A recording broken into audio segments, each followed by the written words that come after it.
누가복음에는 돈 이야기를 많이 합니다. 돈.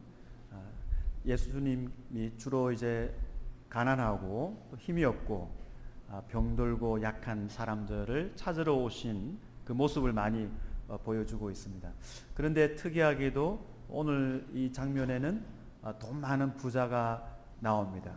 부자는 예수님이 어떻게 대하시는가? 왜 이런 부자, 특히 평판도 좋지 않은 상태에서 돈이 많은 사람을 예수님께서 왜 찾아가시는가?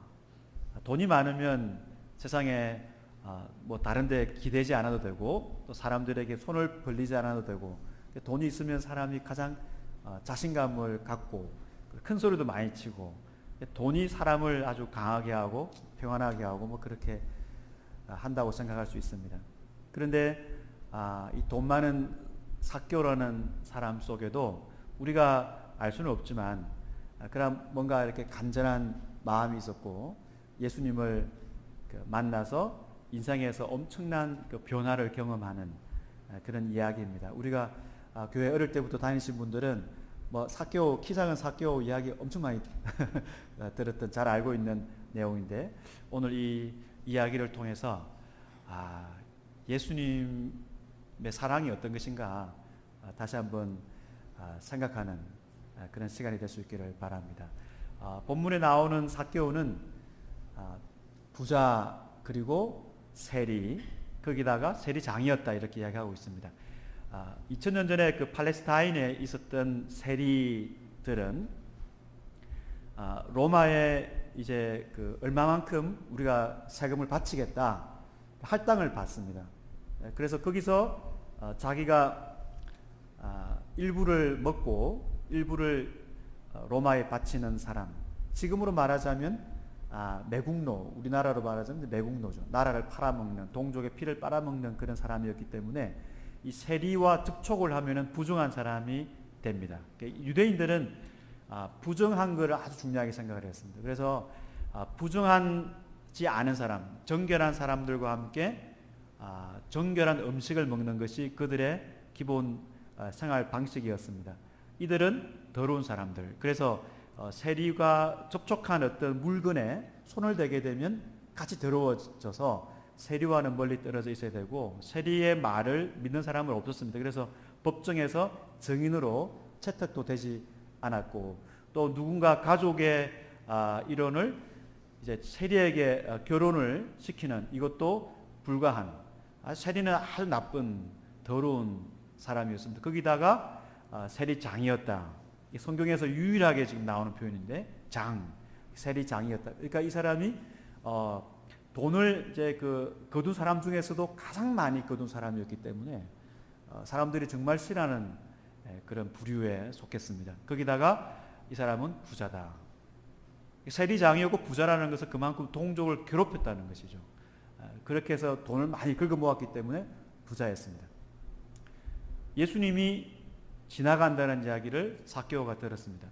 예수님을 보고 싶어 했습니다. 예수님이 어떤 분인지 알고 싶어 했습니다. 세리니까 그 당시 소문을 잘 알겠죠.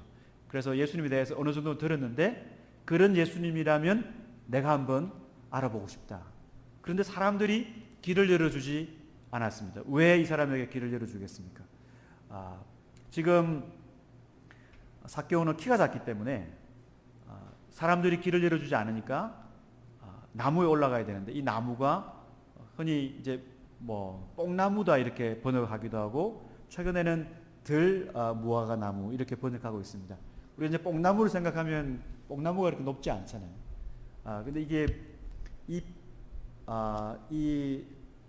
그 나무는 굉장히 큰 나무입니다. 한 18m 정도까지 자라는 나무고 가지가 굉장히 많아요. 그리고 무화과 나무이기 때문에 이파리가 많습니다. 다시 말해서 숨기에 좋은 나무입니다. 올라가서 자기 몸을 감추어서 예수님을 볼 수 있는 그러한 위장할 수 있는 나무였습니다. 성경에 이제 키 작은 이야기가 잘 안 나오는데 특별하게 키 작은 이야기가 나오죠. 예수님이 주로 이렇게 어떤 병이라든지 좀 약한 부분을 이야기하고 나서는 치유를 해줍니다. 근데 키 작은 이야기하고 나서 지금 키를 크게 안 해주시거든요. 그러니까 키는 병이 아니다.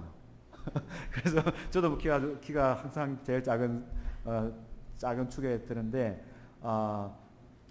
이게 키는 치유의 대상이 아니다. 그래서 키 작은 분들은 그대로 사셔야 됩니다. 그래서 키가 크지도록 기도할 필요가 없어요. 그리고 이제 옆에 나무가 있기 때문에 좀 불편하면은 도구를 사용하면 되거든요. 지금 이 나무는 이파리가 무성하고 가지가 많아서 사실 시야를 가립니다. 그래서 이스라엘의 그 마을 어귀 같은데 그 마을을 지나가는 길에 이런 나무를 두었지 앞을 시야를 가리기 때문에 집에는 이런 나무를 심지 않았습니다. 규정으로 그렇게 해놓았습니다. 그래서 예수님이 지금 예루살렘으로 좀 죽기 위해서 예루살렘으로 가시기 때문에 예루살렘하고 지금 여리고가 한 20km 정도 떨어져 있습니다. 지금 예루살렘으로 가는 길에 이쪽을 좀 통과해 가시고 그 나무가 있었던 것인데 자기를 숨겨서 예수님을 보고자 했습니다.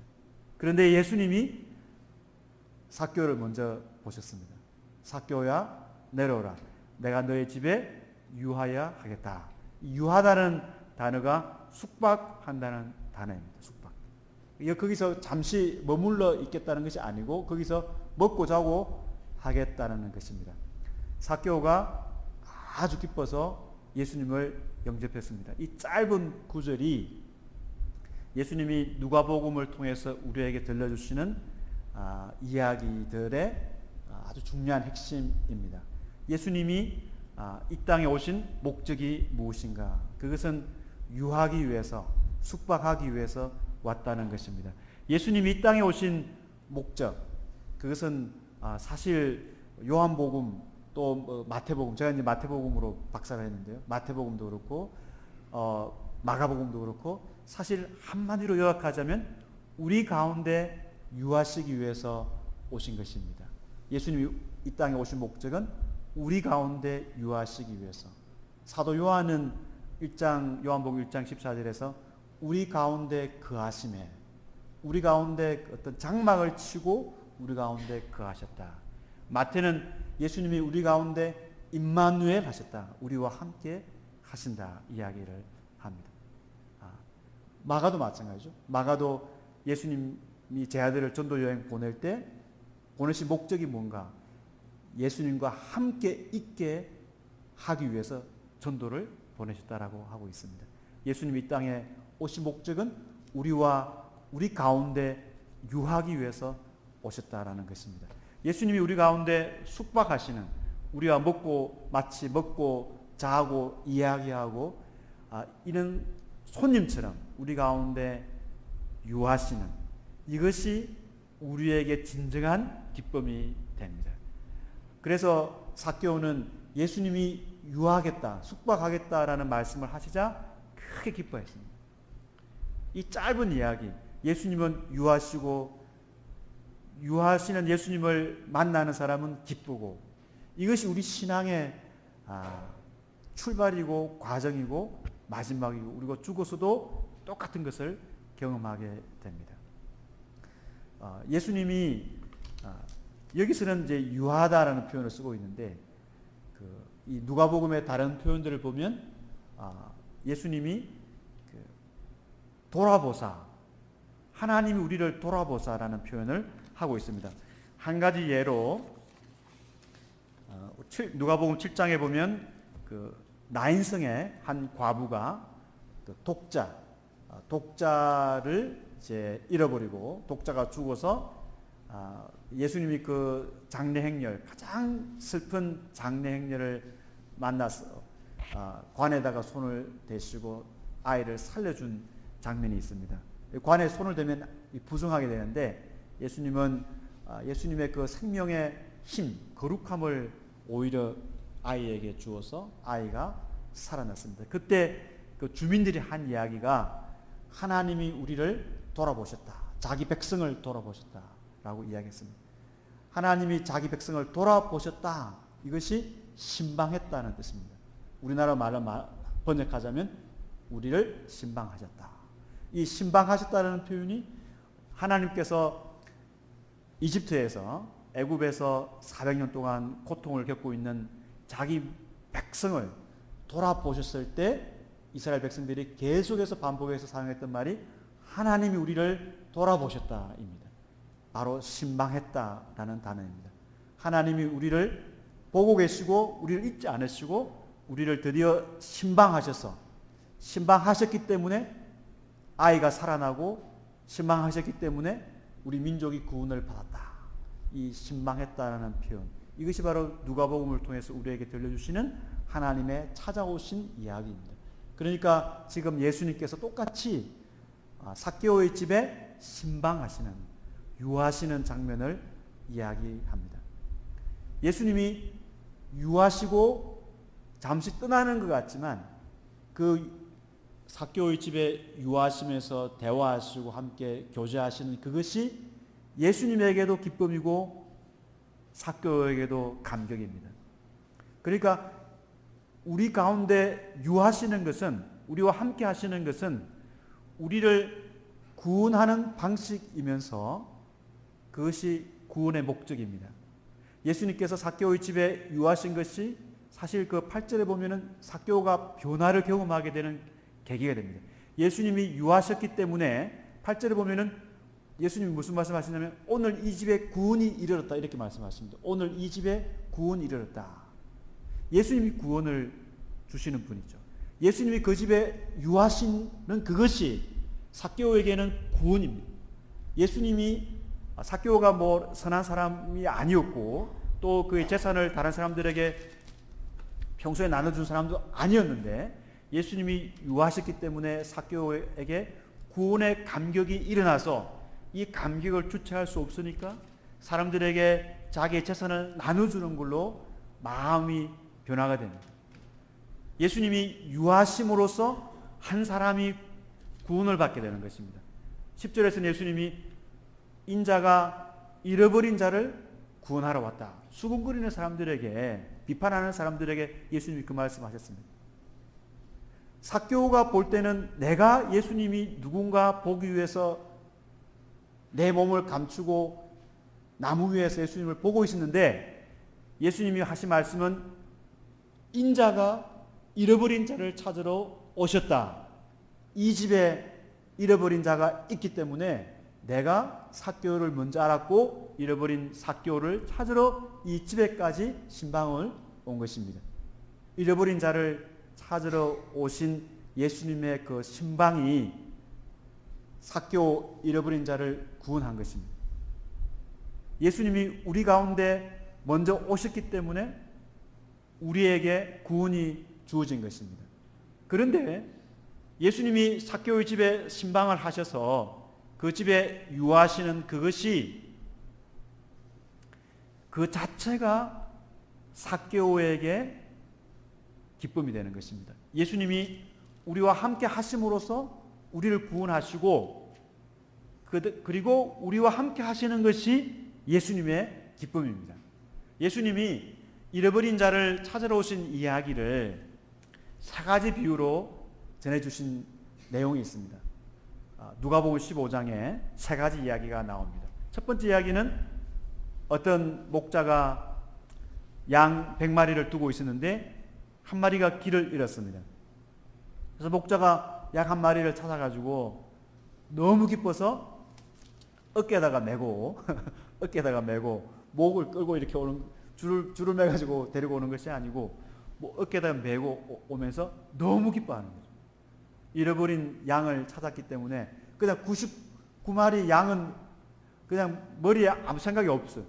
잃어버린 양 한 마리 찾은 그것이 너무 기쁘기 때문에 어깨에 메고 춤을 추면서 목자가 오고 있는 장면. 여기서 보여주는 것은 잃어버린 양과 함께 오는 그것이, 양과 함께 있는 그것이 목자에게는 가장 큰 기쁨이다라는 것입니다. 그러니까 이 잃어버린 양을 찾은 목자가 정상이 아니죠. 왜냐하면 99마리 양이 중요하잖아요. 이탈한 양은 문제가 있는 양이거든요. 이탈한 양을 왜 찾으러 성한 말 잘 듣는 99마리 양을 찾으러 가는가? 그래서 이런 목자를 보고 낭비하는 그 은혜를 낭비하는 목자다, 이렇게 사람들이 비판할 수가 있습니다. 그 다음 이야기는 이 어떤 여자가 드라크마라는, 그러니까 하루 일당 정도의 이 동전을 하나 잃어버렸는데, 팔레스틴의 집은 유대인들의 집은 바닥이 이런 깨끗한 바닥이 아니었고 그냥 흙바닥이었습니다. 그래서 동전을 잃어버리면 찾기 힘들어요. 그리고 불도 있는 것도 아니고 겨우 찾다가 찾았습니다. 그런데 이 사람도 이상하죠. 왜냐하면 그 동네 사람들 다 불러가 잔치를 하는데 그 동전 하나 이 가격보다도 훨씬 더 많은 돈을 써가지고 사람들을 초청합니다. 왜냐하면 찾은 것이 너무 기쁘니까 그랬습니다. 이 사람도 이상한 사람이죠. 그 기쁨이 너무 커가지고 다른 동네 사람들 볼 때는 이상하게 생각할 정도로 그만큼 기쁨이 너무 컸다라는 것입니다. 세 번째 이야기는 두 아들을 둔 아버지 이야기입니다. 한 아들은 그냥 아버지 죽지도 않았는데 재산을 달라 해서 먼 나라로 가서 다 쓰고 그냥 자기가 먹고 살고 할 것이 없으니까 그때야 비로소 아버지 집에 먹을 것이 많고 아버지는 따뜻한 분이고 이걸 생각하면서 아버지 품으로 돌아올 때 아버지가 아들과 함께 있는 그것이 너무나 기뻤기 때문에, 잃어버린 아들을 찾았기 때문에 그것이 너무나 기뻐해서 이 큰아들이 분노할 정도로 큰 잔치를 베풀어서 아이와 함께 있는 것을 기뻐했습니다. 예수님께서 삭개오의 집에 유하신 것, 삭개오와 함께 있는 것이 잃어버렸던 자를 그냥 그 인생을 돈에 다 맡기고 돈이 최고로 생각하고 돈을 위해 살아갔던 이 삭개오, 민족도 버리고 동네 사람들의 이목도 버리고 그냥 돈이 최고다, 돈에 내 모든 것을 걸겠다, 드디어 내 성공을 이루었고 돈이 많고 부자기 때문에 그냥 돈에다가 내 인생을 맡긴 가난한 사람들에 대해서는 전혀 마음을 쓰지 않는 이 속물과 같은 바로 이 사람, 바로 이 돈에 잃어버린 자죠.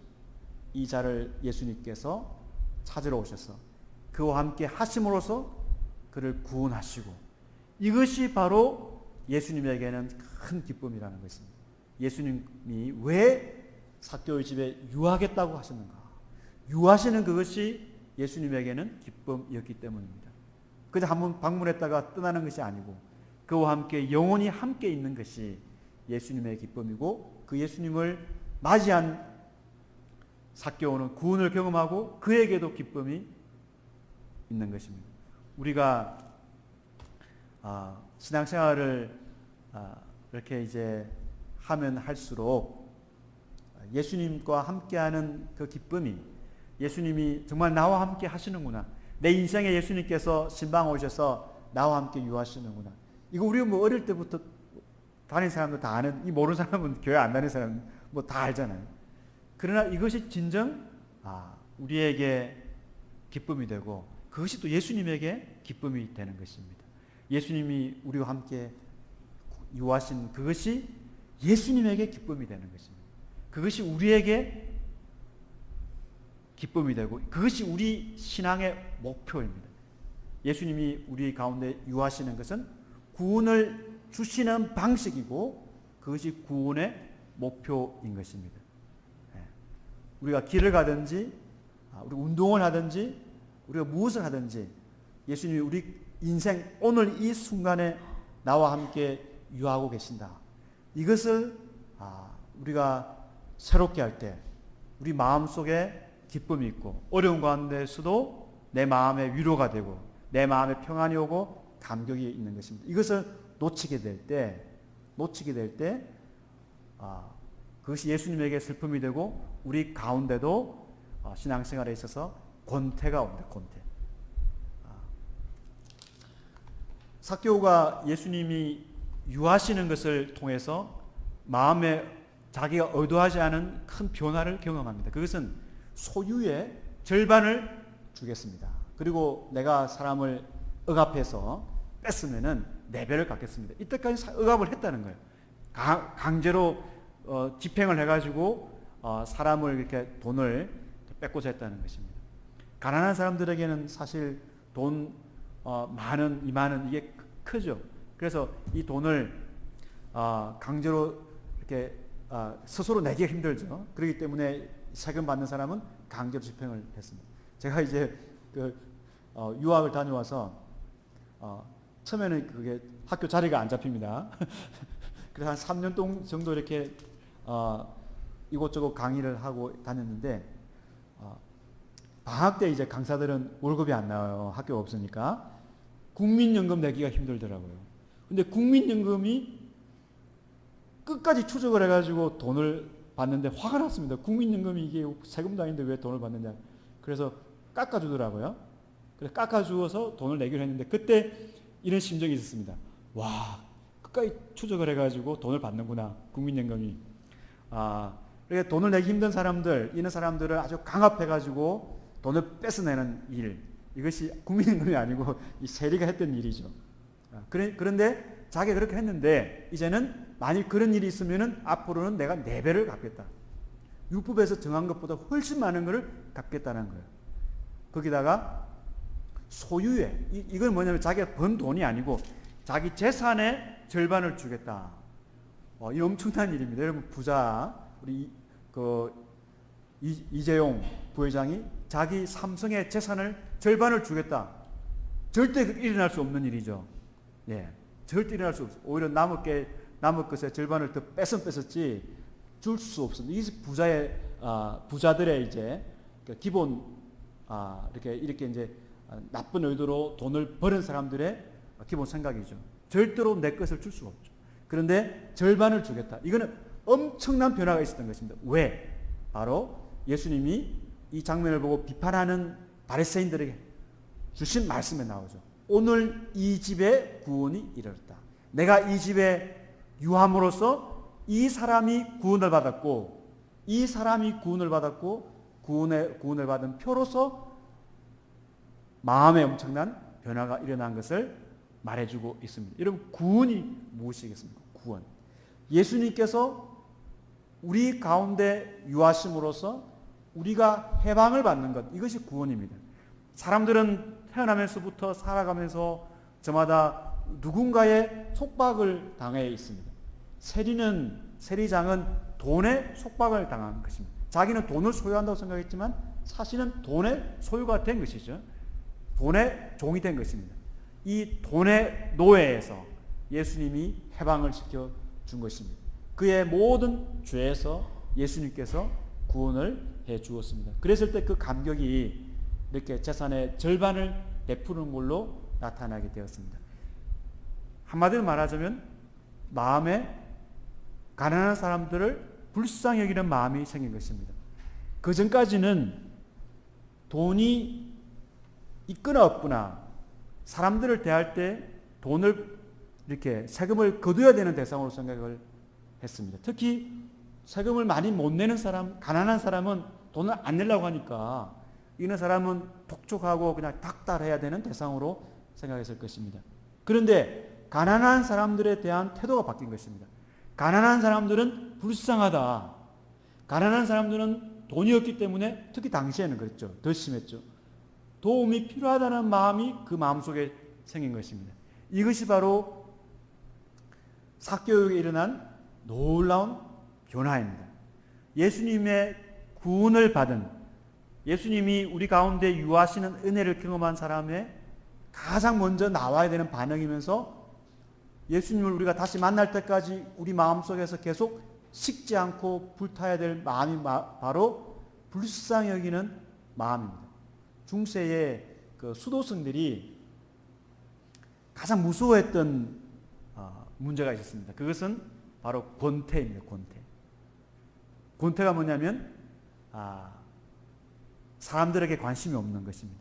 혼자서 이게 그 사막에서 수도를 하다 보면은 모든 것을 이렇게 잊어버리고 모든 사람들과의 관계를 단절하고 홀로 하나님 앞에 선다고 생각하지만 어느 순간 모든 사람들에 대한 무관심이 생기게 됩니다.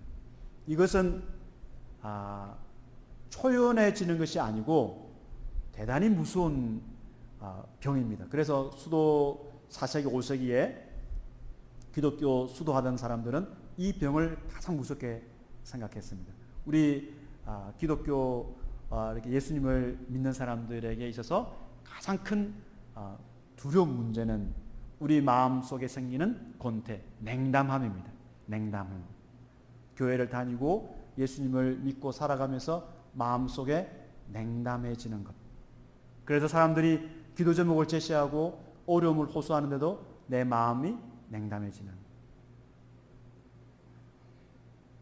내가 심지어 우리 가족에게 일어나는 문제에서도 내 마음이 냉담해지는 것. 이것은 초연해지는 것이 아니고 무서운 병입니다.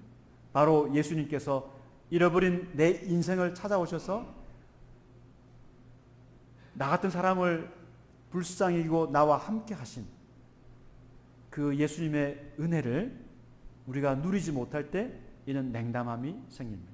예수님께서 인자는 잃어버린 자를 찾으러 오셨다 라는 말씀을 이 이야기 결론으로 삼았습니다. 예수님이 자기를 인자, 사람의 아들로 표현할 때 특히 고난받고 십자가에 죽으시는 이야기를 할 때 이야기를 했습니다. 인자는 장로들에게 넘겨져서 고난받고 십자가에 죽는다. 예수님이 인자로서 고난받는다 이야기를 하셨습니다.